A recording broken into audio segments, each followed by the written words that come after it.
We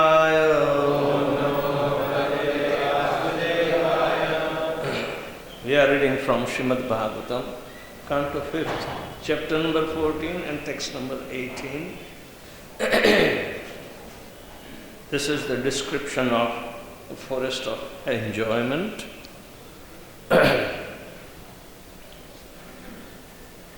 Kaschit grahashramak karma chodana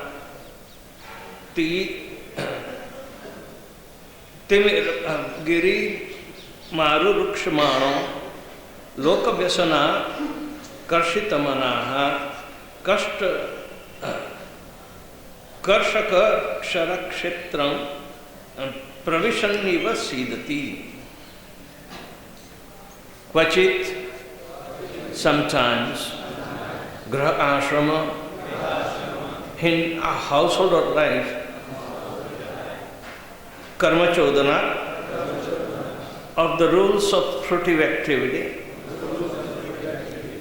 ati bhara girim, the big hills, arurukshamanaha, desiring to ascend loka, material, vyasana, pursuits, karshit manaha, whose mind is attracted, kantaka sarkara kshetram, a field covered with thorns and sharp pebbles, pravishan, entering, eva, like sidati, he laments. Translation and purport by His Divine Grace, Sri Bhaktivedanta Swami Srila Prabhupada. In household life, one is ordered to execute many yajnas and fruitive activities, especially the Vivah Yajna, the marriage ceremony for sons and daughters, and the sacred thread ceremony. These are all duties of a grahastha, and they are very extensive and troublesome to execute. They are compared with a big hill over which one must cross when one is attached to the material activities. A person desiring to cross over these ritualistic ceremonies certainly feels pains like piercing of thorns and pebbles endured by one attempting to climb a hill. Thus the conditioned soul suffers unlimitedly.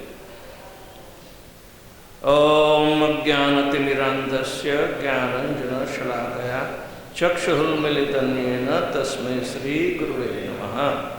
Sri Chaitanya Manobhishtam Sthapitam Jena Bhutale Swayam Rupa Kadamahyam Dadati Padantikam Vandeham Sri Guru Sri Jata Padakamalam Sri Gurun Vaishnavascha Sri Rupam Sagrajatam Sahagana Raghunathan Vitamtam Sujivam Sadvaitam Savadutam Parijana Sahitam Krishna Chaitanya Devam Shri Radha Krishna Padan Sahagana Lalita Shri Vishakhan Vitanscha. He Krishna Karuna Sindhu Dina Bandhu Jagatpate Gopesha Gopika Kanta Radha Kanta Namastute Tapta Kanchana Gaurangi Radhe Vrindavaneshwari Rishabhanu Sute Devi Pranamami Shri Hari Priya Vancha Kalpatarubhyascha Kripa Sindhubhya Evacha Patitanam Pavanebhyo Vaishnavebhyo Namo Namaha. Nama Om Vishnupadaya Krishna Krishtaya Bhutale Srimate Bhaktivedanta Swami Niti Namine Namaste Saraswate Devi Gauravani Pracharine Nirvishesha Shunyavadi Paschatya Deshatarine. Jai Shri Krishna Chaitanya Prabhu Nityananda Shri Advaita Gadadhar Shivasadi Gaur Bhakta Vrinda. Hare Krishna Krishna Krishna Hare Hare Hare Rama Rama Rama.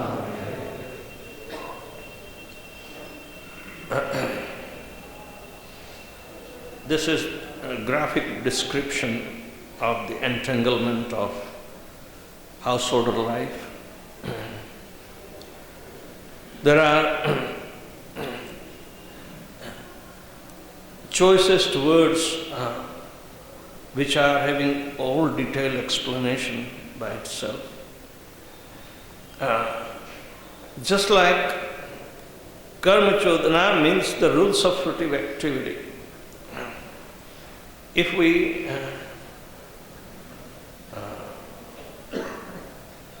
take up this particular situation, Srila Prabhupada gives example of the marriage life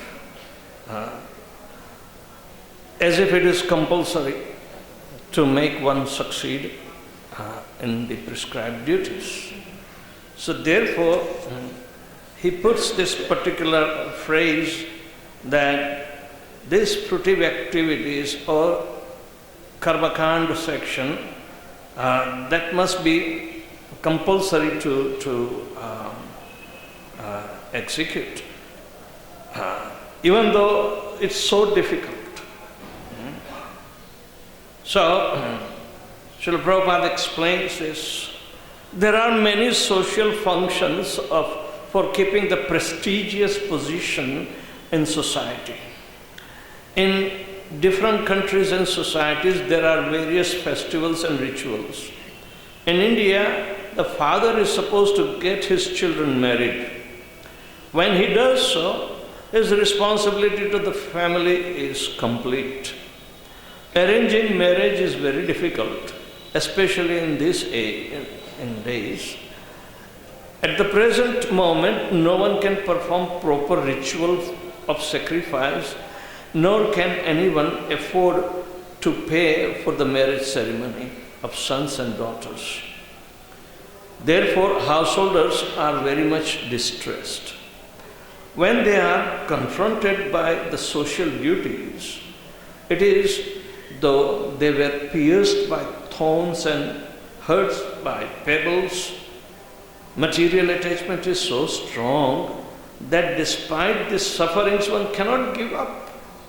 Prahlad Maharaj therefore recommends in Srimad Bhagavatam 7th canto 5th chapter 5th verse, Hitvatma patam griha andakupam vanam gato yad dharim ashrayit.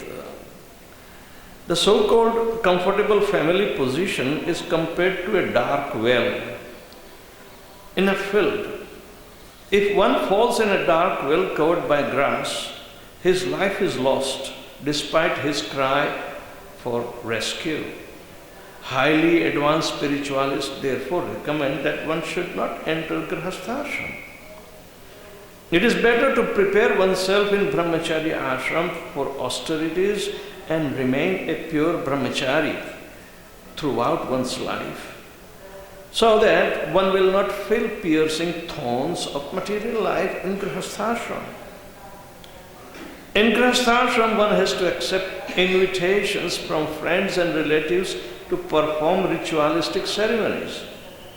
By so doing, one becomes captivated by these things, although they may not have sufficient resources to continue them.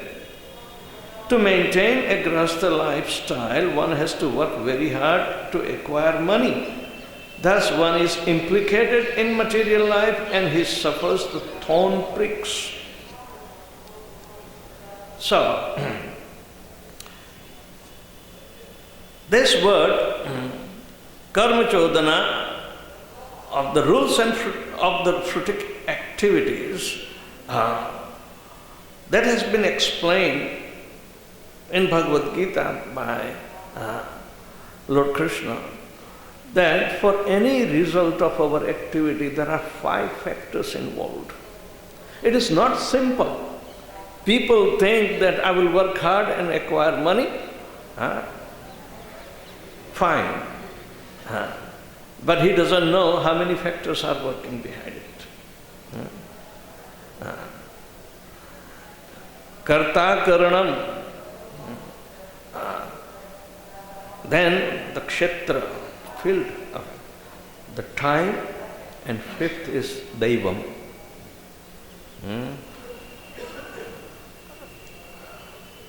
There it is called adhishthanam, means the place of activity is also playing very important role. But nonetheless, we are not the doer, but The material nature forces us to perform certain activities. But it is false ego dictates that he is doing, even though he is not doing. We attribute the glories of our household life as if successful, but rest assured it is entangling and it is difficult to come out. So how is it successful? However successful materially one may be, but it is too difficult to come out from the entanglement. You will be forced to repeat attending such things, even if you do not like, if it's a compulsion. Material life is andhakupam, it's a blind well. To become liberated from this blind well, one has to accept one who is not blind. Otherwise, blind well is so dark that even though you have eyes, you can't see around. When you cannot see around, then it is too difficult to come out from your own effort. If you yell, "Save me, save me," but who is going to hear in the wilderness of fruitive activities, where everybody is entangled? This is what human society is, an entangled society. It's not a liberated society.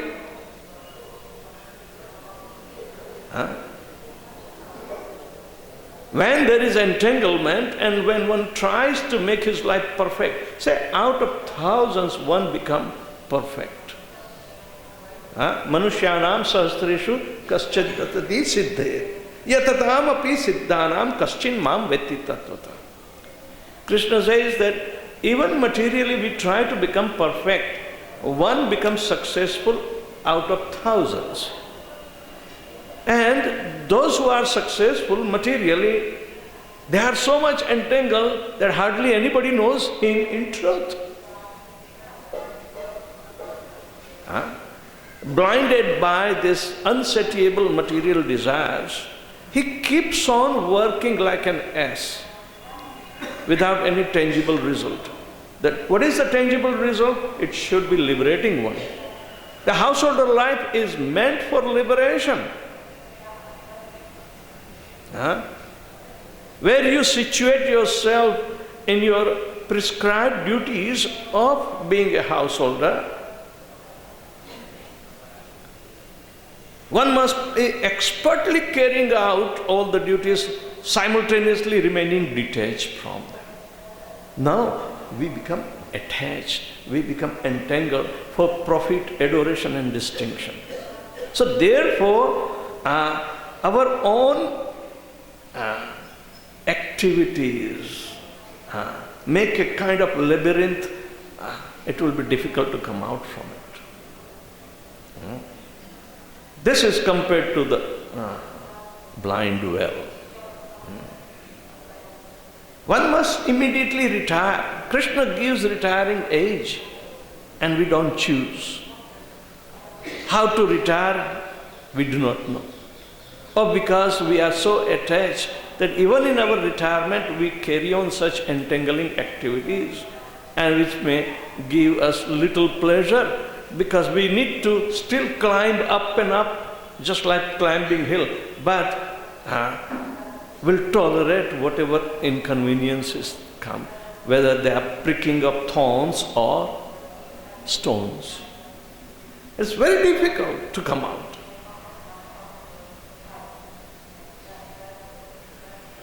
So, the only resolute activity is to know this system of this karma. Karma, we use only our free will, but we use Krishna's energy. Borrow his energy. We don't have his energy. We never came with that. Neither we have acquired anything from our own. Krishna supplies. Karma brahmodbhavam vidhi brahmaksharam samudbhavam.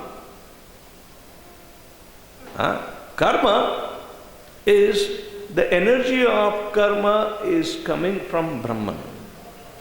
The sum total of material energy and spiritual energy is called Brahman, and Brahman is everywhere. And Brahmaksharam samudbhavam.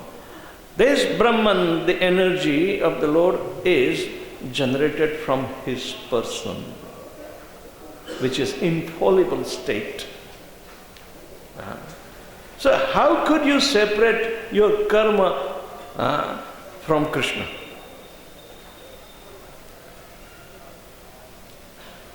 Therefore, the first and foremost obligation for every householder was given that even though he has desired to engage in entangling activities, yet they are supposed to keep the aim of getting liberated, not getting more and more and more entangled, as if it is success of our householder life. No.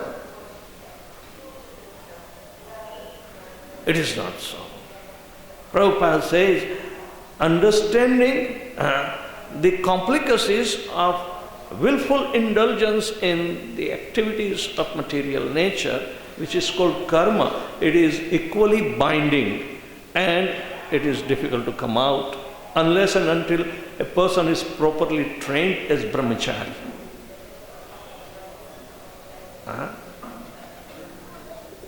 To get into householder life is not negated, but understanding the complicacies, which is supposed to be prepared in the brahmachari life, which is not given in the form of brahmachari. Nobody cares that how much entangling it would be, that it would be extremely difficult to come out from. Somebody, if forces him out from the blind well, then and then it is possible, whether he likes or not. And during that force out situation, he may also get hurt. But then don't blame, oh, you are pulling me so hard. That is not good. You can't complain, Prabhu. You have been climbing with so hard difficulties, and just for little pleasure you were thinking that, oh, these thorns and stones which are hurting me, these are normal. And pulling out is not normal. So one has to be very, very careful. Without knowing the system of the entangling nature of the activity, how would you want to venture into? It's like a blind adventure. This is bhavatavi. You will get lost in the entanglement of the material life. You will get lost. It's a dead sure situation. No speculation. You can't speculate. So, vanam gato yad dharim ashrayita. One has to retire and go to the forest. Which forest? Forest of liberation, not of entanglement. The devotees are on the path of liberation. They will become fearful to venture, even in grahasthashram. The devotees think, we were knowing only grahasthashram to be a happy married life, like Cinderella's story. Huh? Or the Bollywood and Hollywood stories. No. You can't escape from the reality of suffering. Neither those playing in the Hollywood and Bollywood, they are ever liberated in happy life. No. It's all make-believe escape system from the entangling nature of the karma. So, one has to change his karma, make it a karma or yajna.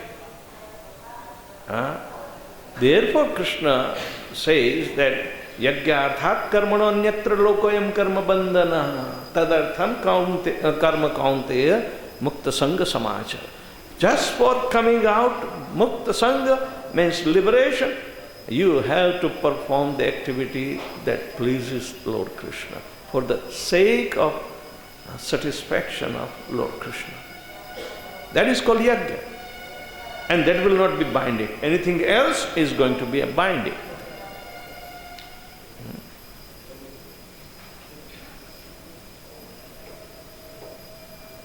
We must take the accountability every day how much yajna we have performed today and how much entangling activity we have performed today. Instead, we keep only one-sided account. How much money I made it today, how much happy life I have, or sense gratificatory life I have gone today.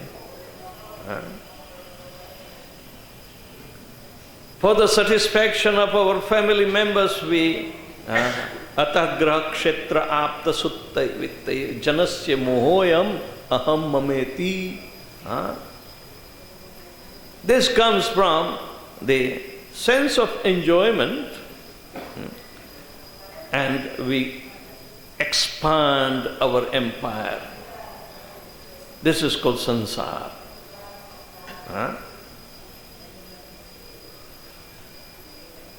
But it is like a davanal. It is a blazing fire. Generally, forest fire, it's very difficult to extinguish.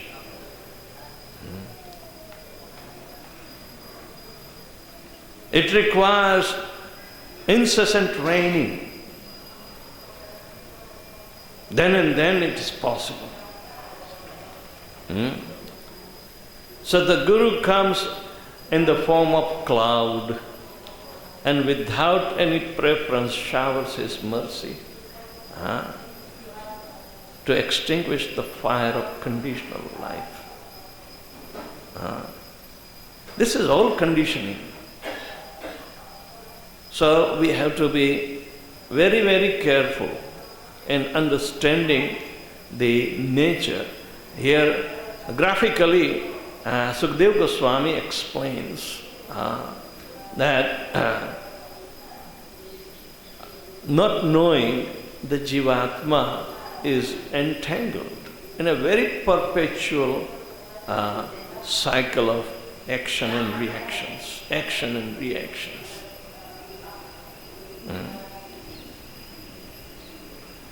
While performing one karma, we immediately create a karma for the future also. So, where is the question of even little peace of mind? A resting period in between one karma and other. No, it becomes a chain of reactions and actions and reactions and actions. And more you have, more entangled one will be. Isn't it better to remain brahmachari and do Haribol?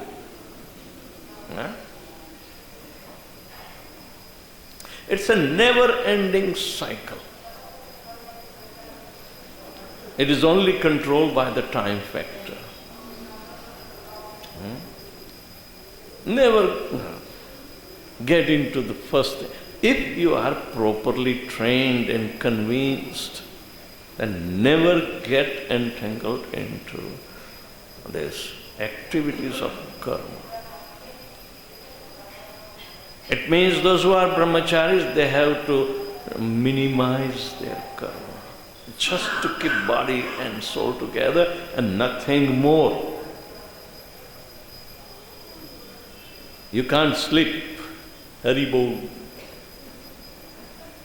This is important lesson for brahmachari. And bless you, you remain for your whole life brahmachari. Will you? Good. So, it is very important that not knowing the reactionary life, that what will be we will ending into. But it is common everywhere.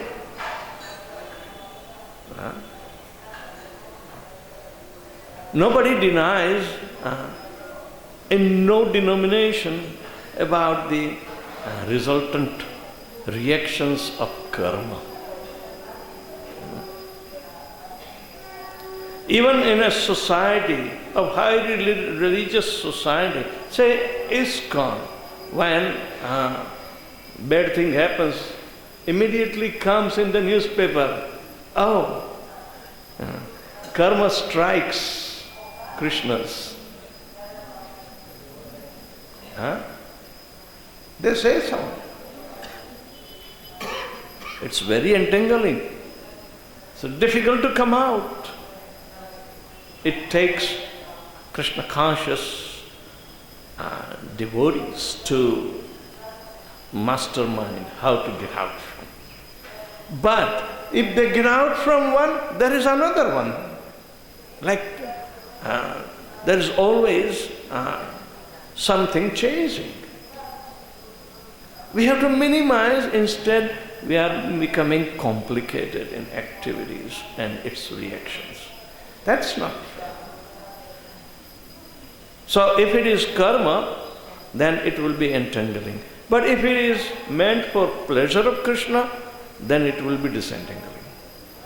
So in the temples, in our Krishna conscious society, we are learning and applying all these teachings, how to become disentangled, how to become free from the actions and reactions. We have impetus to start this reversal of the karma.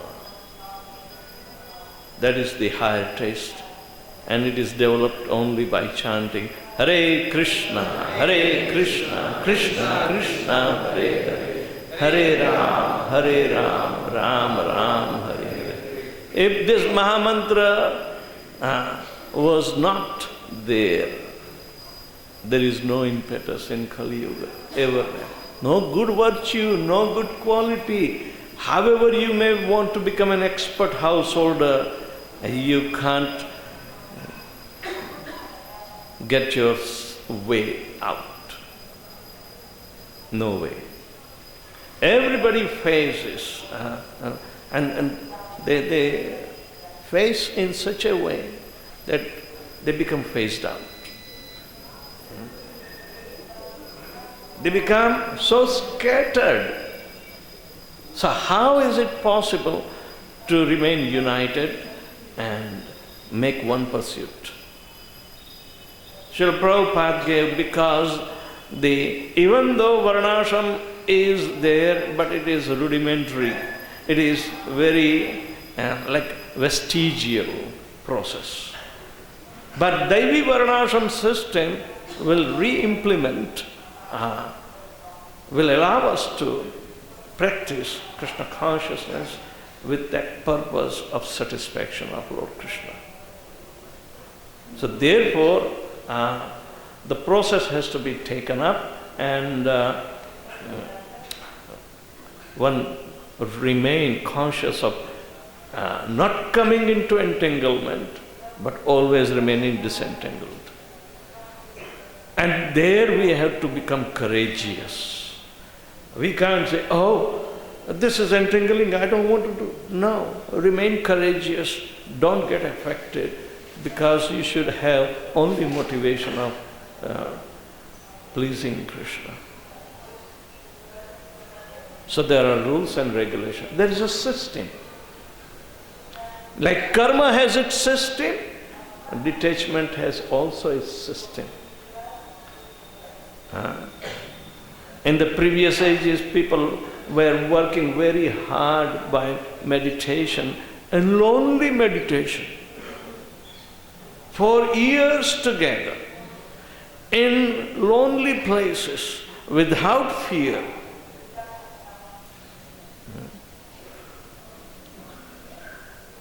For thousands of years. Thousands of years. Because the lifespan was long, 100,000. And people were trying to get perfect. That is Satya Yuga. In Treta, the fire sacrifice, Yajna Vidhi, where one has to sacrifice all the ingredients of offering for the pleasure of Krishna. So he has to work hard to accumulate it and then burn it up without enjoying it. Use all the ingredients of Mother Nature provides. Use it in service of Krishna, and you simply are entitled to take prasadam. Yajnasistashino santu muchyante sarvakil vishayi. Bhunjate te tvagam papa ye pachatmya karanat. That was the rule, the system of yajna. That whatever is left over in yajna, you can consume. Otherwise, you will be consuming only sin if you simply try to make it for your own consumption, not for yajna's consumption. So the idea is that we have to understand that according to time, place, the system has been given. In Dwapara Yuga, sacrifice all the riches you have in service of Krishna. All riches. Gold was standard at that time.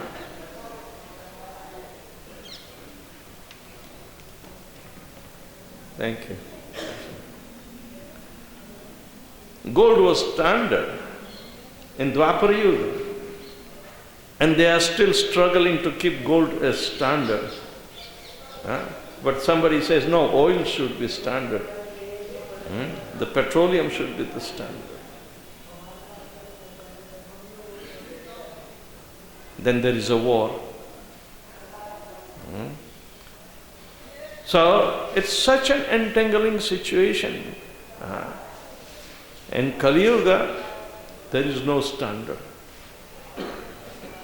There is no standard. Everything is entangling. System is destruction, not construction. Destruction. Not climbing the hills, sliding the hills.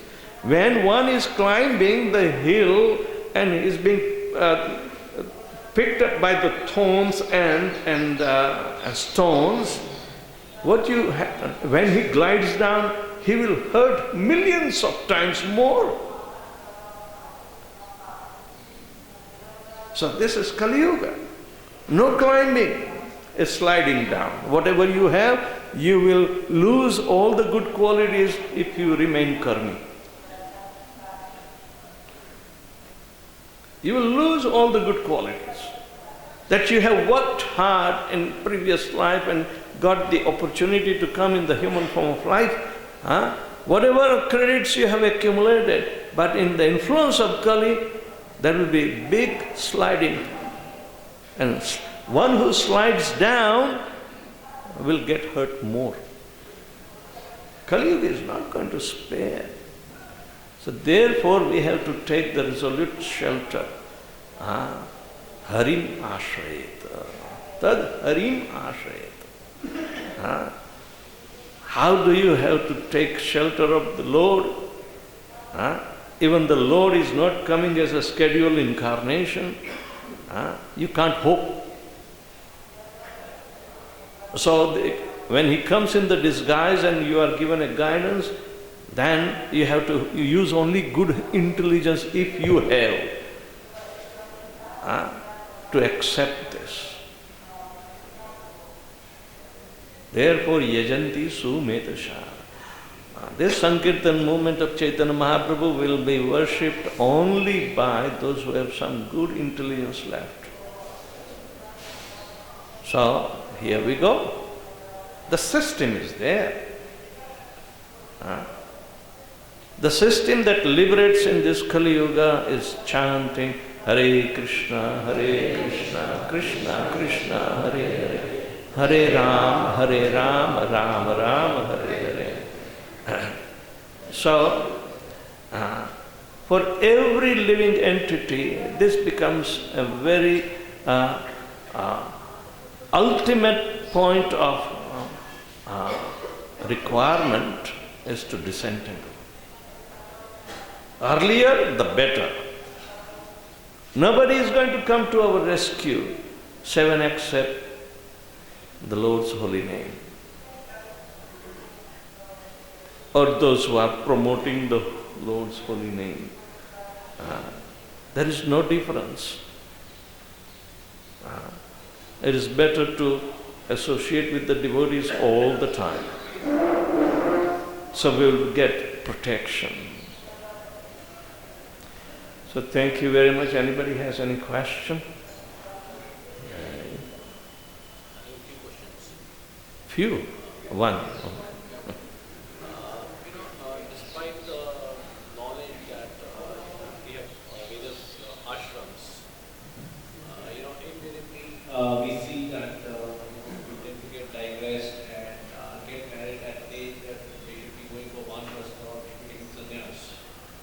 Now, in order to prevent that or in order to make that successful, what one ought to do if one is committing the mistake of getting into Grihastha ashram all over again at a much later stage in life? It's not glorious at all. If he wants to get married again after so many, then people get married at a later stage.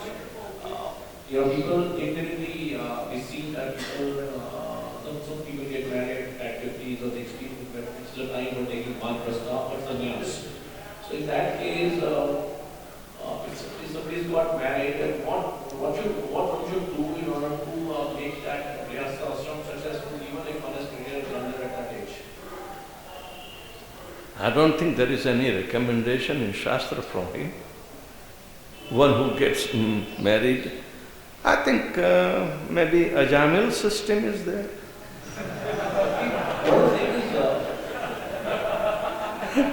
I do not know. We've seen many cases. No, it may be happen. Kali Yuga, things happen like anything. It's out of normal, system. They want to make their own system and make an excuse and make their own system. I also witnessed a few devotees saying that Grihastha ashram is the best ashram.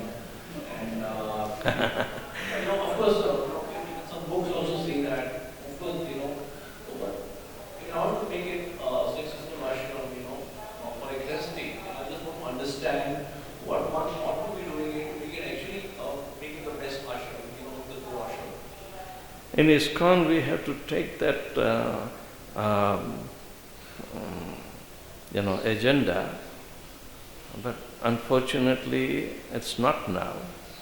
So you may see that anything goes in ISKCON, but no, Shastra does not permit. The idea is that there is a natural state of existence that one must become a grahastha earlier, because the desires for sense gratification develops after the adolescence, during adolescence. So why not prepare a brahmachari before and get him educated? So prevention is better than cure. There is no cure after the diseases. It's like cancer. There is no remedy, there is no compensation, and you can't equate that this is ideal. The time and tide never waits for anyone. So if you think it is better to get married at the age of 55, but for what? We miss the opportunity to execute the order of the Lord to become a Prajapati.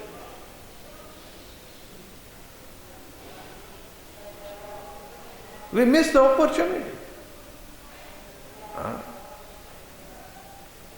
So there is nothing in the society. Society is so much variegated.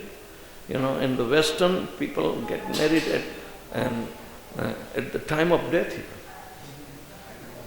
That's correct. I'm not bluffing. There are cases,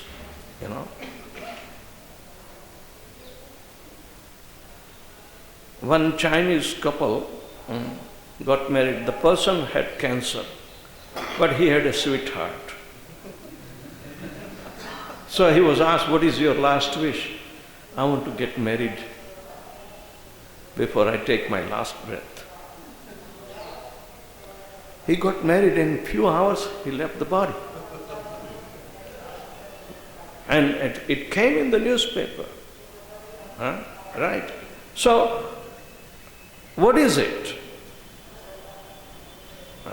You think he is liberated?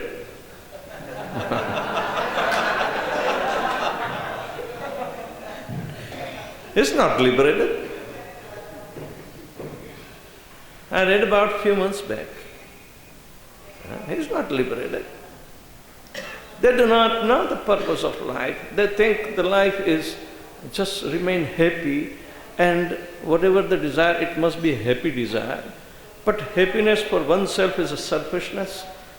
Rather, happiness of the Supreme Lord, who is the source of everything, that could have been made a difference.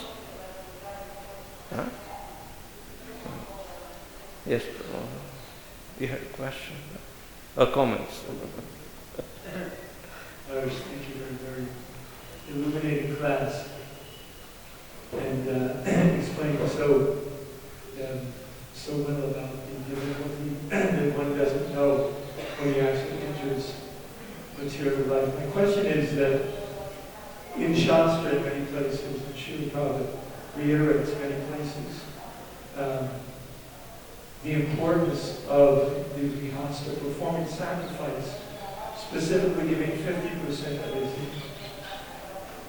to the Krishna consciousness movement.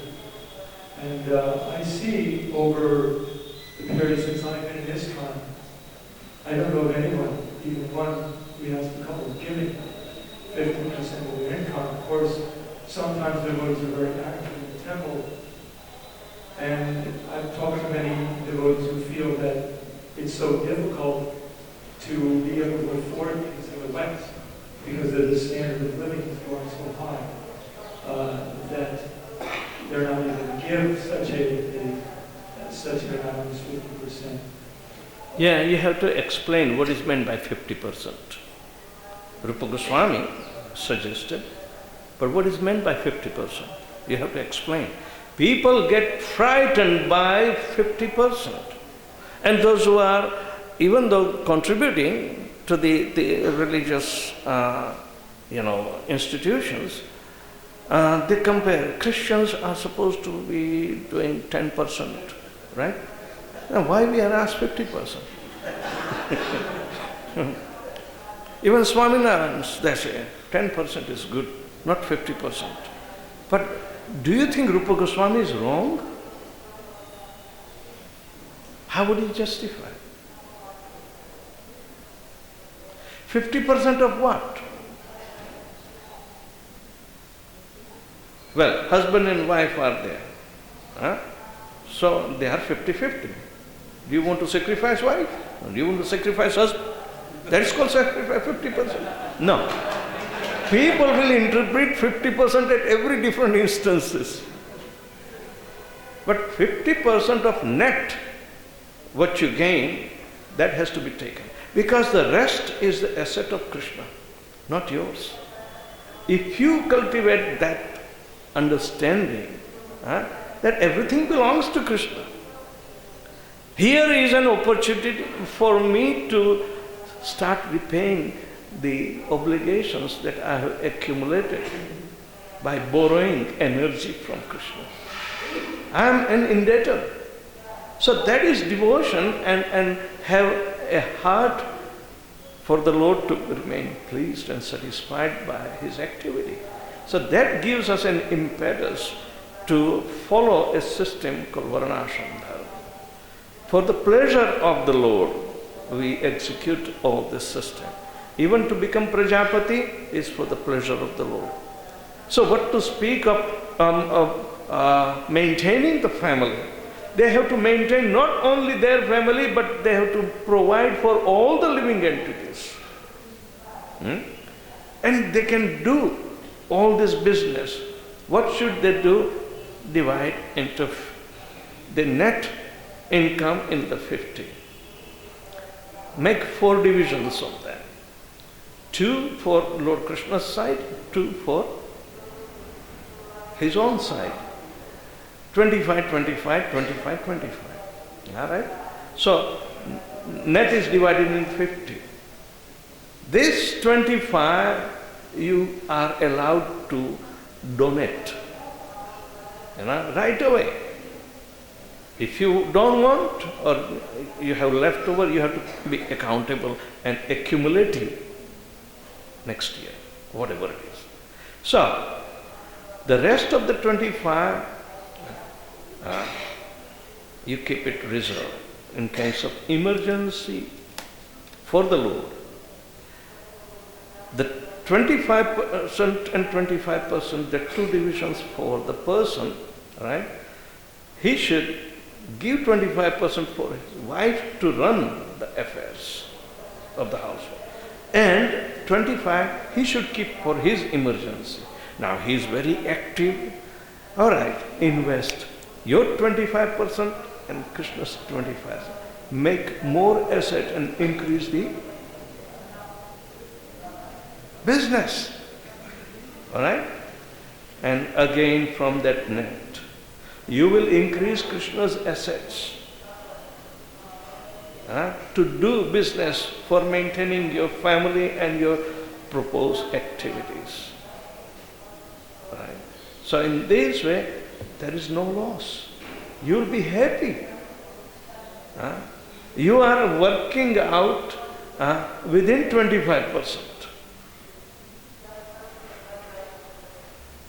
And when you want to retire, teach your son or whoever is to carry on the same system. Otherwise, don't give them if they don't want to. Better donate it. Promote Krishna consciousness. Because everything is assets of Krishna. If you don't trust, if you don't develop, don't train the future generation in this, then what is the purpose? Everybody should learn how to live the life on a 50% basis. And it's not difficult. One has to be diligent. oh, let me accumulate and then I will give. No, you are entangling. That's the way it is. What do you think? 50% is there. It's easy.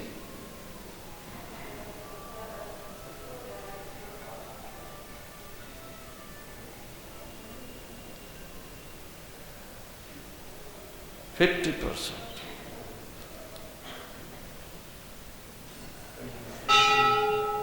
Haribol.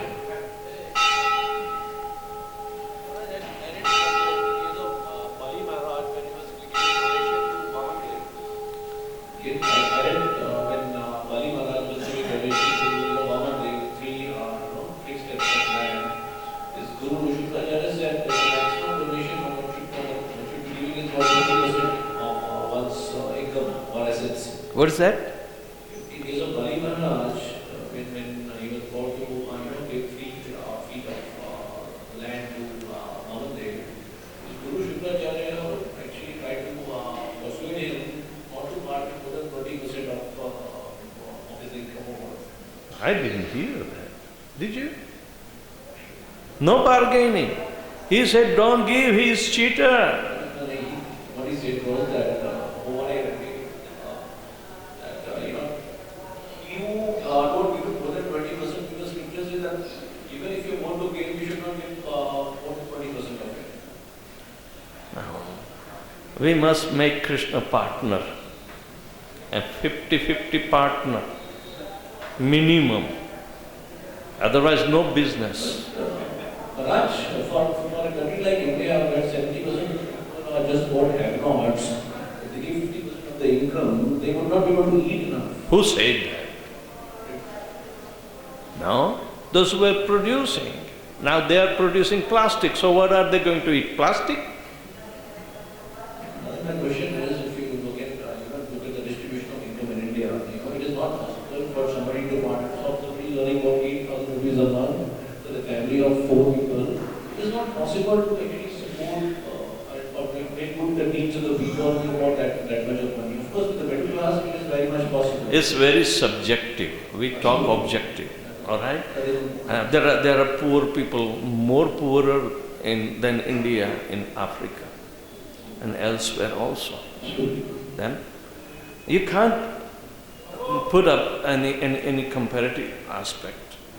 But the point is, people who have no possession, they are healthy and very happy than those who possess.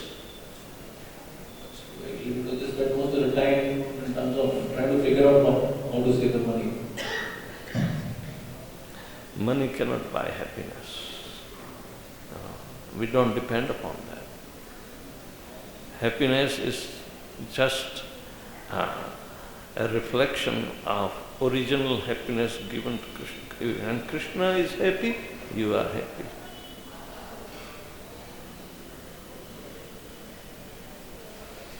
All right, thank you very much, Prabhupada ki.